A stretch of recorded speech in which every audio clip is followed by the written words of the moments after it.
सत श्री अकाल। असी स्टार्ट करना है 6th चैप्टर साडी NCERT टैक्सट बुक का lines and angles.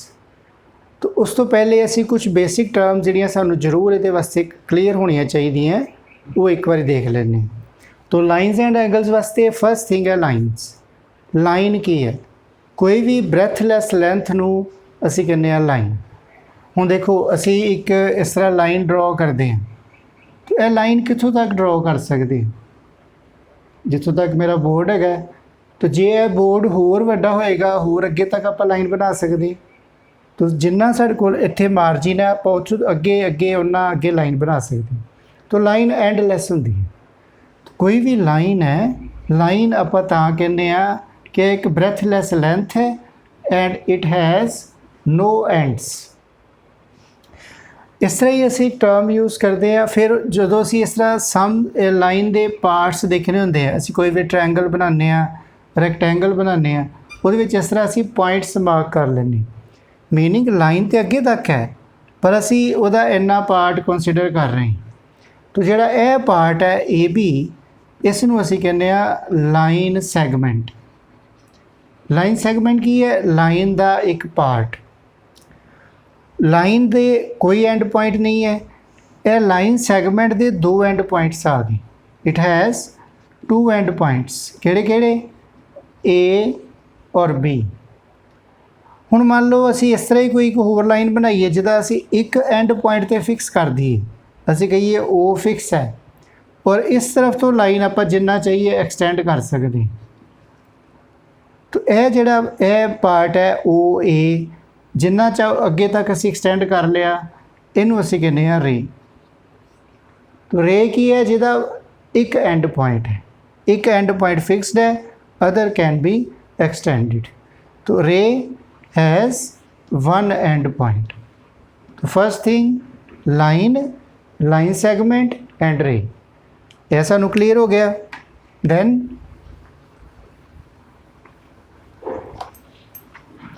Then angle. Chapter का नाम है लाइनस एंड एंगल्स। हुण मान लो यह दो रेज हैं OA एंड OB। यह एरो का मीनिंग है दीज आर एक्सटेंडिड, अगे तक ही। जिहड़ा यह वाला पार्ट है इन्हां रेज दे विच, इस पार्ट नूं आपां कहने एंगल। यह एंगल है और इस एंगल का असी नाम किस तरह लिखते हैं? इस एंगल नूं असी इस तरह लिखते हैं एंगल। यह सिंबल है एंगल का, इनू पढ़ते हैं एंगल।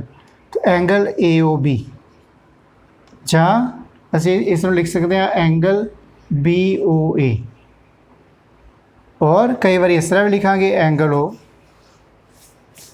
तो यह एंगल है AOB। जिहड़ियां यह दो रेज हैं जिहड़ियां इस एंगल नूं एनक्लोज कर रही हैं, इन्हां रेज नूं आपां कहने आर्म्स ऑफ एंगल। तो यह आर्म OA है, यह आर्म OB है एंगल की। इन्हां दे विच एंगल एनक्लोजड है। नेम आपां किस तरह लिख सकते हैं? किसी भी एक साइड तो स्टार्ट करके जिहड़ा एंगल है, जिहड़े पॉइंट ते एंगल बन रहा है वो पॉइंट सेंटर च आएगा। AOB लिखते हैं या BOA लिखते हैं, जिहड़े पॉइंट ते एंगल बन रहा है वो सेंटर च आएगा। जां फिर सिर्फ असी एंगल OA लिख लेंगे। तो यह लाइनस एंड एंगल्स हैं। नाउ हुण जिहड़ियां देखो लाइनस हैं,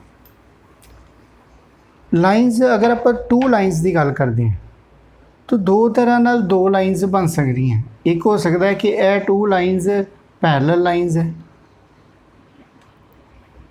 अब एक्सटेंड कर दिए किसी भी साइड, जिस तरह साडी नोटबुक ते लाइनस बनिया होंदी हैं, दे आर पैरेलल लाइनस। और अगर लाइनस पैरेलल नहीं है तो फिर वो इंटरसैक्टिंग लाइनस होंगी। अगर इस तरह गई नॉन पैरेलल लाइनस है, असी एक्सटेंड करी जावांगे तो एक पॉइंट पर जाके इंटरसैक्ट कर जाएंगी। तो इनू कहने point of intersection. These are intersecting lines. Now असी देखते हैं कुछ टाइप्स ऑफ एंगल्स। हुण मान लो अगेन एक रे OA तो एक रे OB, इन्हां दे विच एक थर्ड रे है OC। इत्थे असी एक एंगल देख रहे हैं एंगल AOC, एंगल AOC। एक एंगल देख रहे हैं एंगल BOC, इन्हां दी जिहड़ी ओसी आर्म है यह कॉमन आर्म है। ओसी इज़ कॉमन। ਇਹੋ ਜਿਹੇ एंगल्स ਨੂੰ ਅਸੀਂ ਕਹਿੰਦੇ ਆ एडजेसेंट एंगल्स।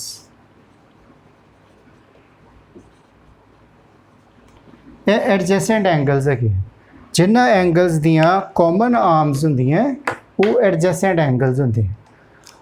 ओसी आर्म कॉमन हुण देखो जो एक आउटसाइड कंप्लीट एंगल है इत्थे ए ओ बी जो भी असी इस तरह एडजेसेंट एंगल्स नूं प्लस करांगे ए ओ सी प्लस बी ओ सी तो वो जो outside Walia arms they which angle बन रहा है ए ओ बी वो इक्वल आ जाएगा। तो एडजेसेंट एंगल्स वास्ते की है एक कॉमन आर्म होएगी और एक एंगल कॉमन आर्म की एक साइड पर होएगा और दूसरा एंगल कॉमन आर्म की दूजी साइड पर होएगा। तो यह एडजेसेंट एंगल्स है। हुण सानू पता है कोई भी दो एंगल्स जिन्हां दा सम 180 डिग्री हुंदा है उन्हां नूं आपां की कहंदे आ सप्लीमेंटरी एंगल्स।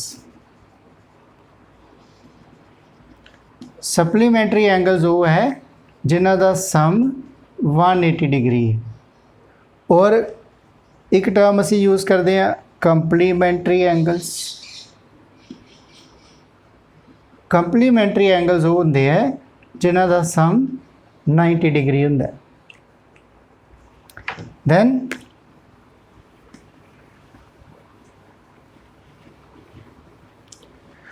हुण देखो कोई रे है ओ ए असी इस रे का यह वाला पॉइंट मान लो ओ पॉइंट फिक्स कर देने इस तरह यह रे है और यह रे इस तरह मूव करती है ओ पॉइंट फिक्सड है यह रे मूव करके वापस इत्थे आ गई कंप्लीट राउंड करके ए ते। तो यह जिहड़ा कंप्लीट राउंड है इसनूं असीं कहने आ कंप्लीट एंगल। कंप्लीट एंगल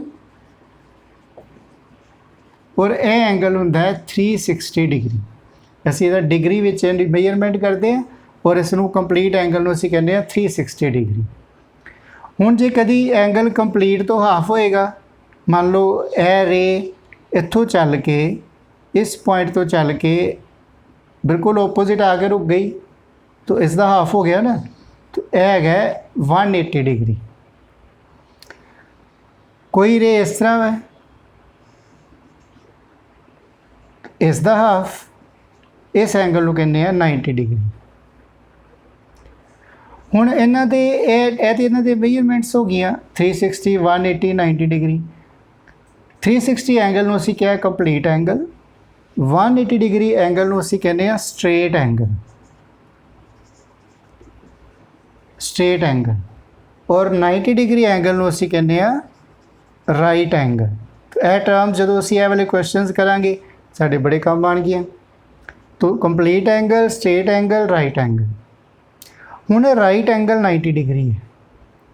कोई एंगल 0 तो लैके 90 डिग्री दे विच हैगा मान लो 0 तो स्टार्ट करके 90 तो घट है उस एंगल नूं असीं कहने आ acute angle. 0 degree to 90 degree. Then another angle 90 degree to 180 degree वो इस तरह का एंगल होएगा 90 डिग्री तो ज़्यादा तो 180 डिग्री तो घट। इस तरह के एंगल असीं कहने आ ऑब्ट्यूज एंगल। और जिहड़ा एंगल ऑब्ट्यूज तो बाद आएगा 180 डिग्री तो ज़्यादा है तो 360 डिग्री तो घट है कंप्लीट एंगल तो घट है। इस तरह के एंगल नूं असीं कहांगे रिफ्लैक्स एंगल। तो आप किहड़ियां टर्म्स सीख लिया। कंप्लीट एंगल की है, स्ट्रेट एंगल की है, right angle, acute angle, obtuse angle and reflex angle. तो यह टाइप्स ऑफ एंगल्स हैं। दैन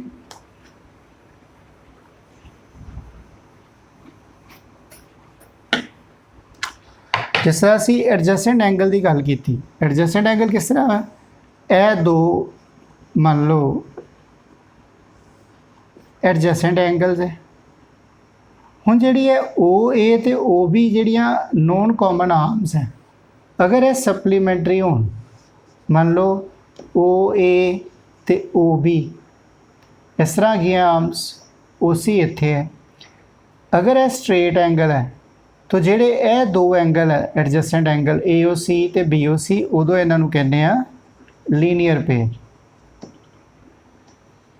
तो मान लो ए एंगल ए है, ए एंगल बी है। हुण एंगल नूं असीं इस तरह भी रिप्रजेंट करते हैं ना, AOC एंगल AOC ते लिखते ही हाँ, जां एंगल COA, तो शॉर्ट फॉर्म च कई बार असीं इस तरह लिख दिंदे आ A। तो A की है एंगल AOC और एंगल COA। उस तरह ही मान लो ए एंगल A है और ए एंगल B है, तो जदों ए AOB स्ट्रेट लाइन है, फिर A ते B नूं असीं कहांगे लीनियर पेयर, और लीनियर पेयर का सम हमेशा 180 डिग्री होएगा। A plus B equal to 180 degree, linear pair. Then last term जी अज असी समझनी है, मान लो दो इंटरसैक्टिंग लाइन्स है कोई AB और CD, यह O पॉइंट ते इंटरसैक्ट कर रही है। O पॉइंट ते जिहड़े एक दूजे के ओपोजिट एंगल्स बन रहे हैं, इन्हों असी कहते हैं वर्टिकली ओपोजिट एंगल्स।